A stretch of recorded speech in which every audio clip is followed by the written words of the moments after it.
I'm what they call a usual player in the geopolitical game of America and its influence around the world.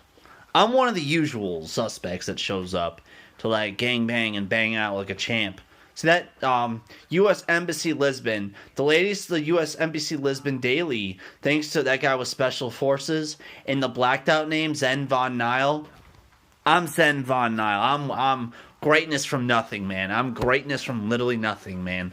Like, bro, I just show up at a site and I'm working at that point, and I'm working. And bro, the one on the bottom, that's a girl of my ex girlfriend and State Department activist Lily Lego. But bro, I'm the big deal. She was a great hacker though. She was an excellent hacker. Like when it came to like cyber attacks, like that little autist was probably the greatest thing to ever happen to like cyber attacks and activism.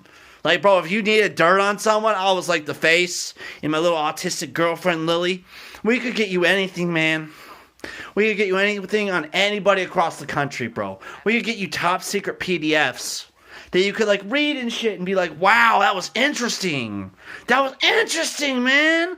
And be like, you know what? I get you like, oh man, I can tell you something right now. You know how like Secret Service, bro, I've actually done this before.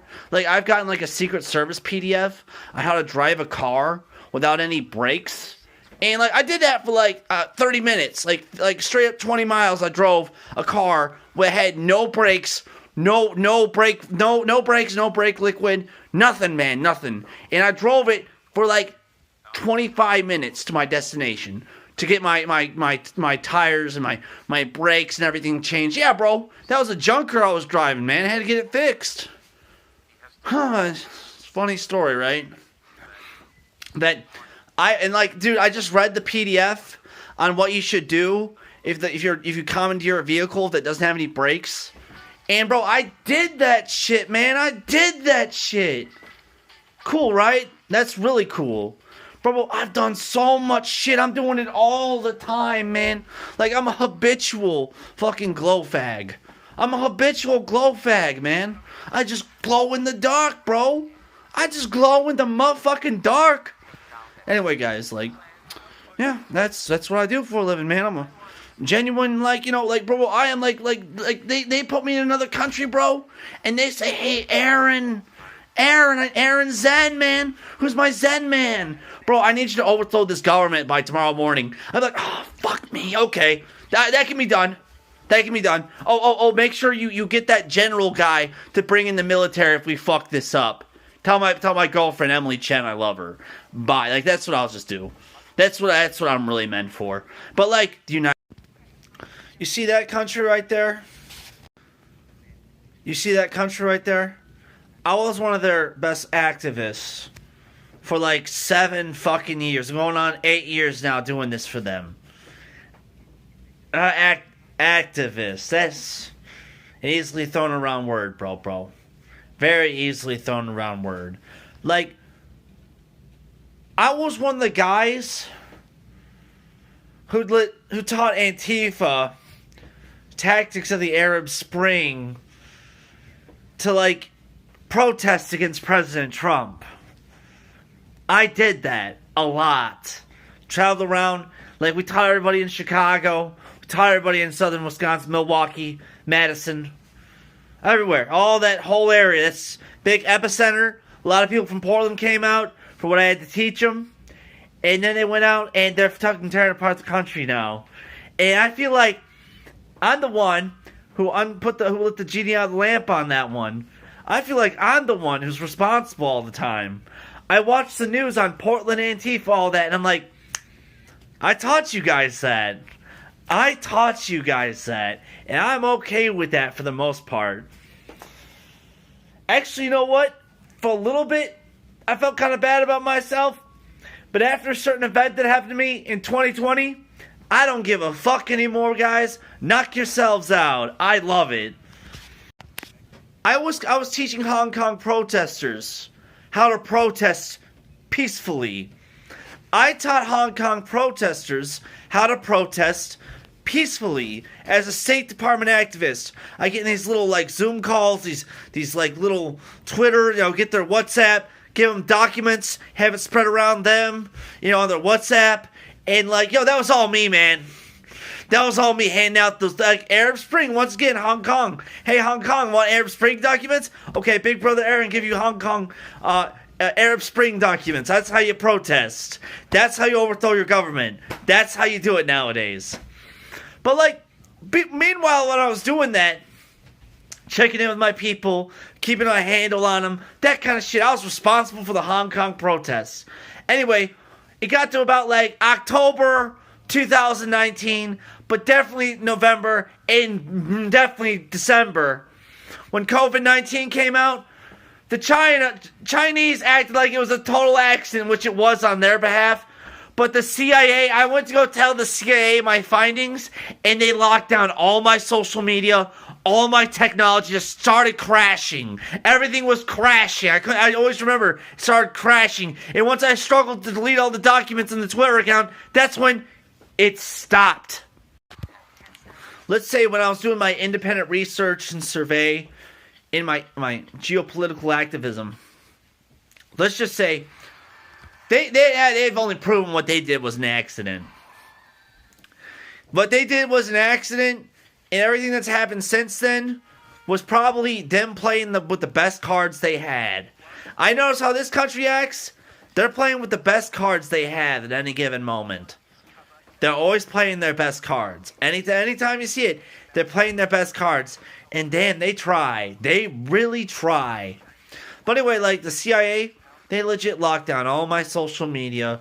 All my technology was crashing. My Xbox, my phone, my computer, my computers. I had 3 of them.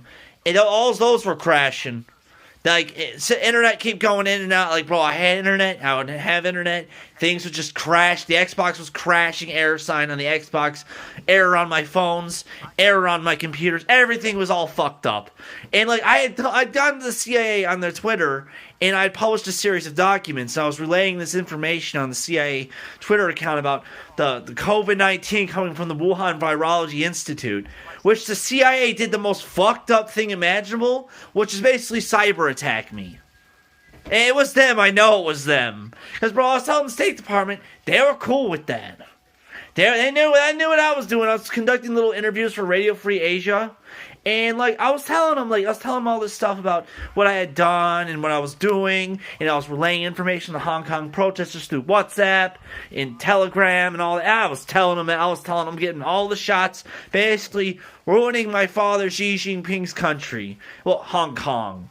And I see how Hong Kong and everyone I taught there has basically transferred their teachings over to China. Like, bro, if you want to protest in China, go to Hong Kong, learn what they're about. They'll tell you everything on how to fucking protest peacefully. Yeah, peacefully. And I'm sorry about that, China. I love you. But anyway, they act like it was an accident. COVID-19, if it came from the Wuhan Virology Institute, I could even say it was orchestrated by the CIA with how they reacted to it. Yeah, it was funded, financed, backed, started, their oversight was American, in the Wuhan Virology Institute. That was definitely all American. And they just put that like a Ukrainian biolab, except it's the Chinese biolab in Wuhan. And they said, here you go, China, fuck you, and that's the story of COVID-19. China wanted to make money in peace. And the CIA said, okay, how much?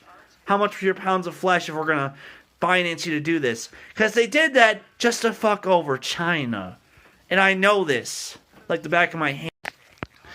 After I saw how the CIA, what they did to me, and I'm like the State Department activist in charge of Hong Kong, because, like, I know, like, Xi Mingzi and all them. Like, I'm like a son to Xi Jinping. And I was like, maybe if I do it, man, I'm not going to be a savage. I'm not going to let anything happen to anybody. We're going to have us a peaceful protest. We're not going to have a straight-up, like, overthrow of the government.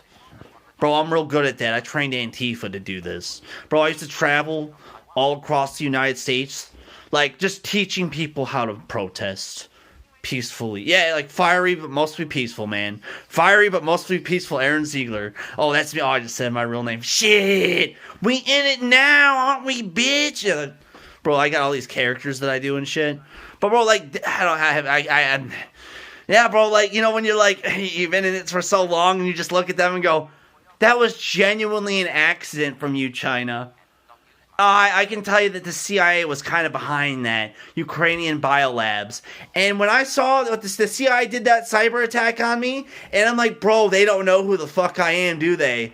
And then I went, okay, China #1 in my heart of hearts after that. Bro, you know what? I went and made sure I protested. I protested that whole fucking summer. Bro, I was traveling around the United States of America just protesting, bro. It was, oh no, bro, we even had a little joke about guys like me. Bro, like, if I wouldn't want to, like, you know, get aggro, bro, I was sneakers gang, man. You know what sneakers gang was?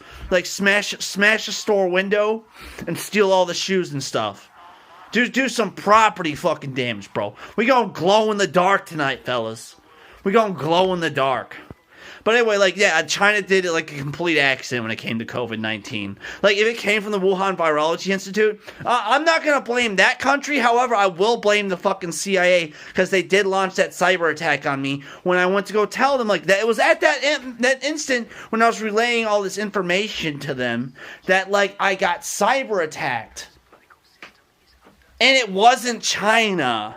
I'm like 100% sure. Because there's no way they saw that and went, okay, what's his IP and all this shit. No, that was definitely not China who did that. Because it was almost fucking instantaneous that it happened. And I'm like one of the State Department's best goons, man. So, what they did was an accident, and the CIA it showed that they were involved, but like in a really fucked up way. Like that was their intent to put that laboratory there, like it was in the Ukraine. And like I wish China would be, if it ever comes out that it came from the Wuhan Virology Lab, like bro, I was doing interviews for Radio Free Asia with the Hong Kong protesters, and it's not your fault, China. You did nothing wrong. However, the CIA did it. They did, and I know they did. That's really fucked.